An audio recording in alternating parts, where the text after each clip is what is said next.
Hi, mommy moment reading, mommy reads moment. Um, so I'm very, very excited to be participating in a readathon for the first time ever.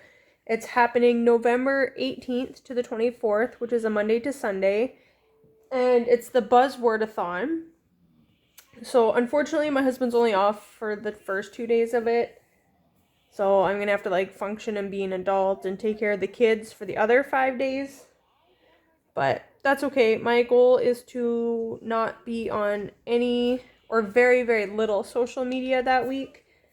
I'll probably post a little bit to YouTube and share that on my social media sites, and also be looking for what the challenges and stuff are and checking in to see what other people are doing for the readathon. But no watching Netflix, no watching YouTube, anything like that. Just spending the week reading. So the Buzzword, they've done a few of the Buzzwordathons before. I think this is the fifth or the sixth one. So the one was to read anything with with you in the title, like YOU. One was anything with who, what, where, when, why in the title. I don't remember what the other ones are right now, but the one I'm participating in is anything with numbers. So whether it's the number 1, 2, 3, a million, or it's spelled out 1, 2, 3, Roman numerals, whatever. So I'm really excited about that, but normally I don't read more than one book, maybe two a week if I'm reading them at the same time. Not literally at the same time, that's impossible. But right now I'm just finishing up this don't miss it parent every week, like it counts. It's very, very short. I've just honestly had it sitting in the bathroom to kind of flip through it before I start my next big book, because I'm also trying to finish the Readers a Broken Wheel recommend. So both of these will be done before the end of the day. I'm leaving here in about... What are you watching? It's watching some ninja show on Netflix. Oh, look at the cat. I gotta leave here in half an hour, 40 minutes to go pick up my daughters from school, so I'll finish that little tiny bit before that, and then waiting in the lineup to pick them up, I'll probably finish The Broken Wheel. And I'm also listening to The Raven Boys, the first book, as an audio. So the readathon starts November 18th. So I wanted to read 7 Fallen Feathers, because it's something I picked up at Chapters. I can't remember why, if it was on sale or I just saw it, and it was probably one of those things I had to spend $50 or something. So I saw this and I've been intrigued by it because I think our pastor may have talked about it, because it takes place in the town where my pastor was before he came up here. So I was like, oh, 7. So I can read that during the readathon. But then I was like, this is a pretty heavy... It's going to be such a heavy topic. It's going to be really hard to read this and anything else during the readathon. It's racism, death, and hard truths in a northern city. Sorry, I gotta sneeze. So from 2000 to 2011, 7 Indigenous high school students died in Thunder Bay, Ontario. They were hundreds of kilometers away from their families, forced to leave home because there was no adequate high school on their reserves. 5 were found dead in the river surrounding Lake Superior below a sacred Indigenous site. Using a sweeping narrative focusing on the lives of the students, award-winning investigative journalist Tanya Talaga delves into the history of this northern city that has come to manifest Canada's long struggle with human rights violations against Indigenous communities. So I'm going to be starting this probably today, which is November 6th, but I'm posting this video on probably November 11th. So I'll be a few days into it by then. But yeah, this is to kind of, not to kick off the readathon, but kind of get me in the mood of reading books with numbers, I guess. Really interested to get into that one.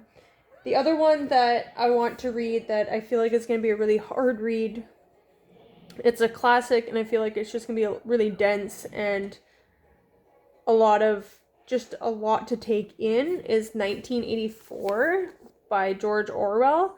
So my husband and I have been trying to read this or listen to these books online. What's the other one? Brave New World? Brave New World, I think, is the one we were trying to listen to.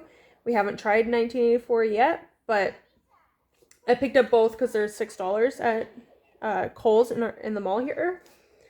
Excuse me.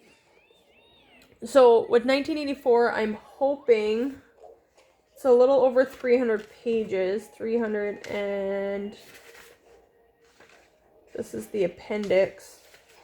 But what I'm hoping is my husband and I can read it, like, together, read it out loud kind of thing.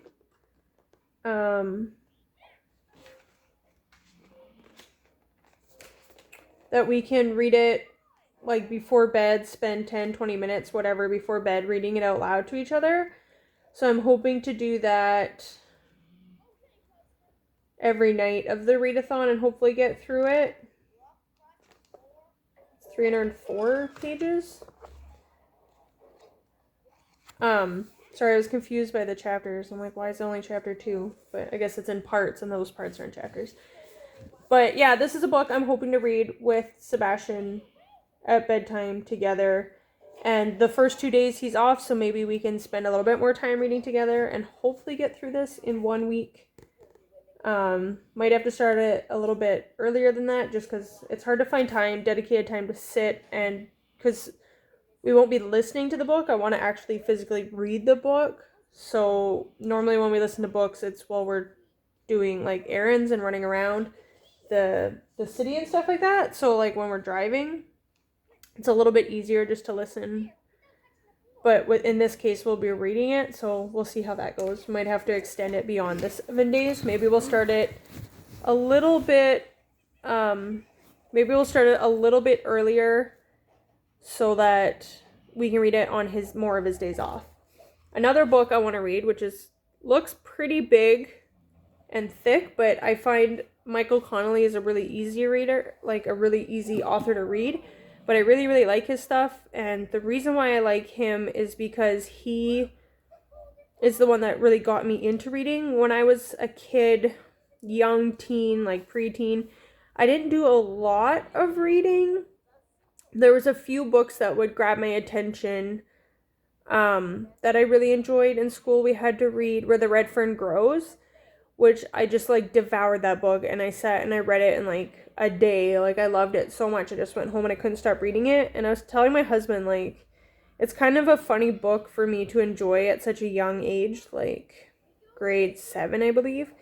So around 12 years old, because the book is about a boy who wants these 2 dogs, and he saves up he does all this work, and he saves up this money, and he gets these 2 dogs for hunting. And they're red coonhound dogs, and he wants them for hunting rabbits or raccoons. So, coonhound. So I find it kind of funny because, like, I'm not a hunter at all. I just don't hunt. I don't like the idea of hunting. I'm not against hunting for people, especially when they use it for food and stuff like that. I have hunters in my family, all this stuff, but it's just not something I personally do or enjoy, despite owning a hound dog myself. I'm like, it's like a 12-year-old boy who goes hunting with these dogs. Where's the appeal to me, besides the fact that I like dogs? But I guess just the relationship between the boy and the dogs. I just loved it so much, and I've read it several times since then. My husband's bought it for me. I'll probably read it again at some point. But besides books like that, they were pretty far and few between, and I didn't really like them a lot. So the one day I was in this little town where they have like a big, everyone kind of does their yard garage sales like on the same day, and you kind of just walk around the town and shop basically. So this one person had a box of books, and I grabbed a couple and I looked at the back of them. I'm like, oh, these look interesting. So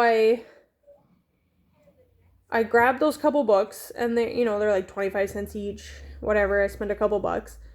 And then on my way back at the end of the day, they still had like so many books left, like in the box. And they're like, oh, for $2, you can just have the whole box. So I ended up going home with this entire box of books. And the only one I remember there being in there was a Michael Connelly book. There was probably a couple in there, but I'm trying to remember. I think it was a Coyote one. Maybe Void Moon. I can't remember, but this was about 16 years ago when I got it. But I devoured that book. I loved it so much, and I have devoured all of Michael Connelly's books since then. He's one of those authors where it's like he comes out with a new book, I buy it. And I haven't recently bought his newest books like right when they come out, but I do like try to keep up with when they're coming out. But I was in Chapters or Kohl's when I picked up that 1984, and I saw there's 2 Michael Connelly books, and they're for $8 each for these big thick hardcover books. And I prefer usually the soft paperback, like the mass produced paperback, because they're just smaller and more compact and easy to carry around. But for $8, and this one's 2 Kinds of Truth, so I was like, that's perfect. I'm going to read this during the readathon, so even though it looks pretty big, I'll probably be able to get through it. The other one I got was something like The Late Show or something. I don't have my glasses on. Anyways, the other book I have... Sorry, I am rambling so much. This was supposed to be like a 5-minute, here's a couple books, but... the other book I have grabbed for the readathon is The Woman in Cabin 10 by Ruth Ware. So this is going to be my first Ruth Ware book, but I've heard so many really good things.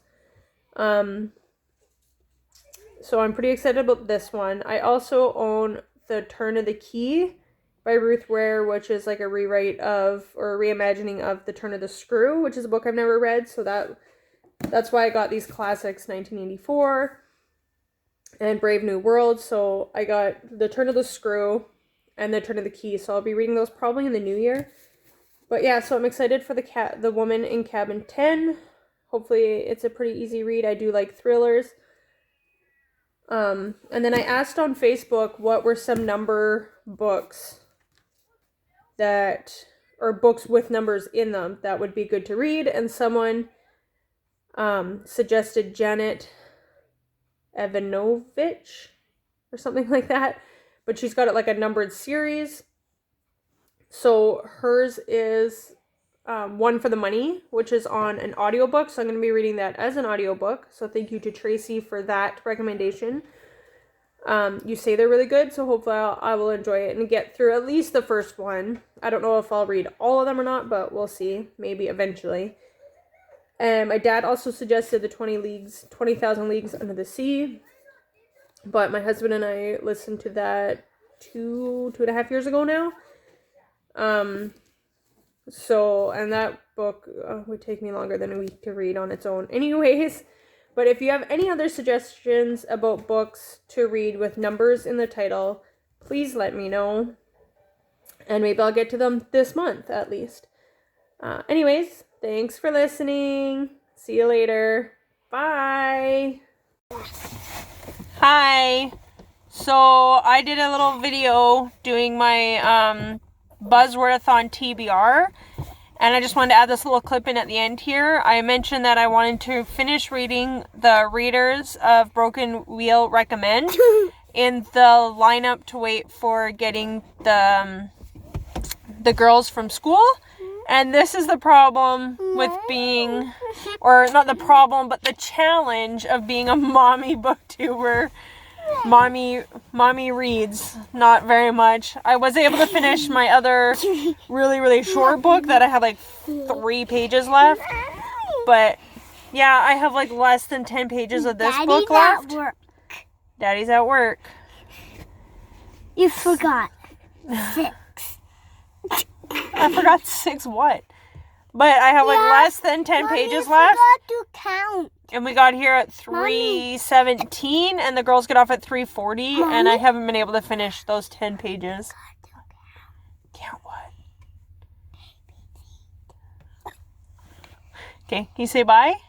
A, B, C, D. It's not bye.